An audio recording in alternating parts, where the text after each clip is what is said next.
Reka tuguhe ikaze mukunzi wacu hano ku rubuga rwa Today TV tukugezaho amakuru agiye atandukanye abera hano mu gihugu cy'u Rwanda ndetse no hanze y'u Rwanda. Ni amakuru atugezeho muri kano kanya, aho umusore w'imyaka 26 wo mu murenge wa Nkombo mu karere ka Rusizi hakurikiranyweho gukubita se umubyara ishoka mu mutwe nyuma yo kumwitiranya n'ikidayimoni ngo cyamukobaga gishaka kumuniga. Ibi byabereye mu mudugudu wa Nyabintare, akagari ka Rwenje mu murenge wa Nkombo mu karere ka Rusizi.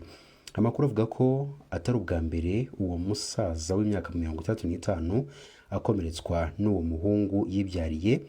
Uwo musore avuga ko se amuroga bakamugaburira ibiryo yatongereye maze bikamugiraho ingaruka, bikanamutera imyitwarire mibi atiyumvagamo. Ni mu gihe bamwe mu baturanyi bavuga ko urwo rugo ruberamo ibisa nk'amayobera kuko ibikorwa byabo atari ubwa mbere bihabereye. Umwe yagize ati ni ubwa kabiri uriya mwana akomeretsa se, kuko ubwa mbere yamukubise ikibando amukomeretsa cyane ku kuboko, nabwo ngo yumvaga ari ikidayimoni kije kumuniga, aragikomeretsa bikomeye. Icyo gihe ngo ababyeyi be batakambiye ubuyobozi basaba ko umwana wabo atafungwa kubera icyo cyaha yari amaze gukora. Umunyamabanga nshingwabikorwa w'akagari ka Rwenje, Nsengiyumva Alfred, yemereye bagenzi bacu b'Imvaho Nshya ko uwo musore yakubise se ishoka mu mutwe. Ubwo yafatwaga ngo yamubwiye ko yabatuye ishoka kubera ko yabonaga ikidayimoni gishaka kumuniga, maze aragitanga acyasa nk'uwasa urukwi. Yavuze ko yamenye ko ari se ari uko agaruye ubwenge, abona avirana amaraso menshi mu mutwe ndetse abona n'abantu buzuye aho ngaho, induru zirimo kuvuga. Gitifu avuga ko uwo musore ashobora kuba afite ikibazo mu mutwe, ngo agira n'igihe yikubita hasi, bivugwa ko ashobora kuba arwaye igicuri. Uyu musaza yagejejwe ku kigo nderabuzima cya Nkombo, basanga yakomeretse bikabije, bamwohereza ku bitaro bya Gihundwe, nabyo bimwohereza ku bitaro bya CHUB mu karere ka Huye.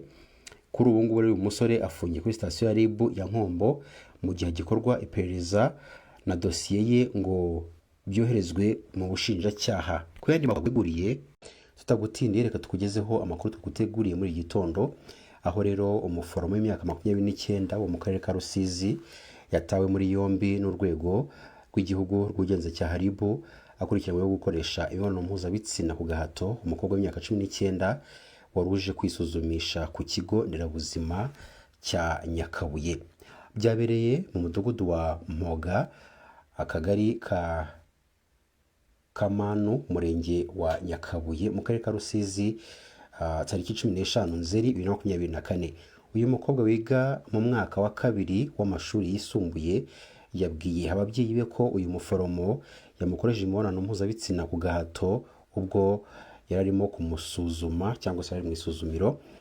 Umunyamabanga nshingwabikorwa w'umurenge wa Nyakabuye, Kimonyo Kamari Innocent, yatangarije ikinyamakuru Igihe dukesha inkuru ko uyu mukobwa yahise ajya gutanga ikirego kuri RIB ndetse ukekwa yamaze gutabwa muri yombi. Yagize ati umukobwa avuga ko yafashwe ku ngufu ubwo yari agiye kwivuza, yageze mu rugo abibwira ababyeyi be, ahita ajya no gutanga ikirego kuri RIB. Gitifu Kimonyo yashimiye umukobwa cyangwa se umwana w'umukobwa wihutiye gutanga amakuru y'ihohoterwa rishingiye ku gitsina. Yagize ati icyo dusaba abandi bakobwa bahura n'ihohoterwa rishingiye ku gitsina ni uko batajya babiceceka, ahubwo bakihutira gutanga amakuru kugira ngo bahabwe ubutabera. Umuforomo ukekwaho icyo cyaha afungiye kuri sitasiyo ya RIB ya Nyakabuye mu gihe iperereza rikomeje. Itegeko nimero 68 akarongo kaberamye rya 2018 ryo kuwa 30 z'ukwezi kwa 8 2018 riteganya ibyaha n'ibihano muri rusange, riteganya ko umuntu wese ukoresha undi mibonano mpuzabitsina nta bwumvikane bubayeho hakoreshejwe imbaraga, iterabwoba, uburiganya, ububasha amufiteho cyangwa abikoze ku bw'intege nke z'ubikorewe cyangwa z'uwakorewe icyaha, abakoze icyaha. Iyo abihamijwe n'urukiko hanishwa igifungo kitari munsi y'imyaka 10 ariko kitarenze imyaka 15 n'ihazabu y'amafaranga y'u Rwanda atari munsi ya miliyoni 1 ariko atarenze miliyoni 2 y'amafaranga y'u Rwanda. Ku yandi makuru twaguteguriye,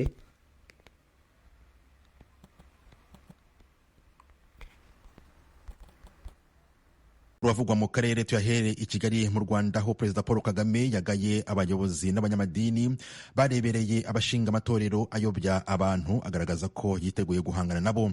Ibi umukuru w'igihugu Paul Kagame yabigarutseho kuri iki cyumweru ubwo yitabiraga amasengesho ngarukamwaka yo gusengera igihugu azwi nka National Prayer Breakfast. Iyi nkuru twayiteguriwe na mugenzi wacu Asumta Kaboyi. Kuri iki cyumweru Kigali muri Convention Center habereye amasengesho yo gusabira igihugu, yitabiriwe n'abayobozi bakuru b'igihugu ndetse n'abahagarariye amatorero n'amadini akorera mu Rwanda. Umukuru w'igihugu yatinze cyane ku bimaze iminsi bikorwa byo guhagarika amatorero anyuranye atujuje ibisabwa. Perezida Kagame yagaye abayobozi bakomeje kurebera amatorero agenda afuka ariko ntibagire icyo bakora. Ibintu nk'ibi bibaho bikakubana kugera kuri uriya rwego urihe. Biyobora ni ibiki? Biyobora ibiki? Yobora abantu cyangwa n'izina wikoreye gusa ugendana ridafite icyo rivuze. Nimumbwire ukuntu buri wese aho azajya ashakira, buri wese, ubwo ndavuga buri wese ariko ntabwo ari abantu bake, azajya avuga atari ko murabizi ati nakennye, ariko hari uburyo umuntu ashobora gukora amafaranga butanavunnye bakicara ari babiri, ntukabwire undi atari ko reka dushyireho idini, wowe uzajya wakira amaturo, jyewe nzajya nigisha. Kugeza insengero zikaba ibihumbi 10 zamaze gufungwa hirya no hino mu gihugu. Bamwe mu bafungiwe insengero bagaragaza ko hari bamwe muri bagenzi babo bafungura insengero ariko bagamije ubucuruzi, gusa ngo hari abafungiwe bidakwiye bikaba bimaze kugira ingaruka mu muryango nyarwanda. Uyu ni Pasiteri Charles Cyubahiro wo mu itorero ADPR Paruwasi ya Matyazo mu majyepfo y'u Rwanda.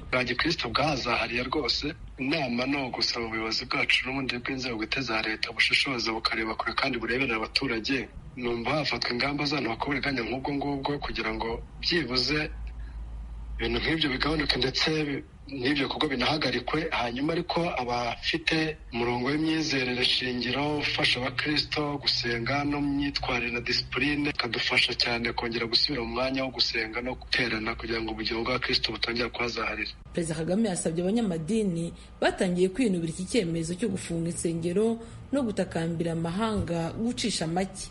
U Rwanda rwahagurutse rurwanya kwemera, rurwanya amadini, rurwanya ibintu ubona biba byandikwa, ariko niba munabikora mwibwira ngo hariho utera ubwoba, hariho ugira intimidation, wapi kabisa, ucishe make, ukora ibintu bizima. Society nyarwanda ntabwo mwayihindura ikintu mujyaho mugatabanga mukagaragura, twagaraguwe bihagije. Ibiba ahandi mu bindi bihugu bisa n'ibyo cyangwa biri hanyuma y'ibyo, ibyo birabareba, ntimuzabinzaneho ntabwo niba mushaka guhangana muri ibyo mube mwiteguye, ariko ugende iteguye. Aya masengesho ategurwa n'umuryango Rwanda Leader Fellowship, yitabirwa n'abanyapolitike n'abanyamadini batandukanye, imiryango itegamiye kuri leta ndetse n'abayobozi mu nzego nkuru z'igihugu. Aya masengesho ari mu murongo wo gushima Imana kubera ibyiza yakoreye u Rwanda muri manda y'imyaka 7 ishize, imigendekere myiza y'amatora aherutse ndetse no kuyiragiza ibizakorwa muri manda nshya y'imyaka 5 iri imbere nk'uko byasobanuwe n'abateguye amasengesho.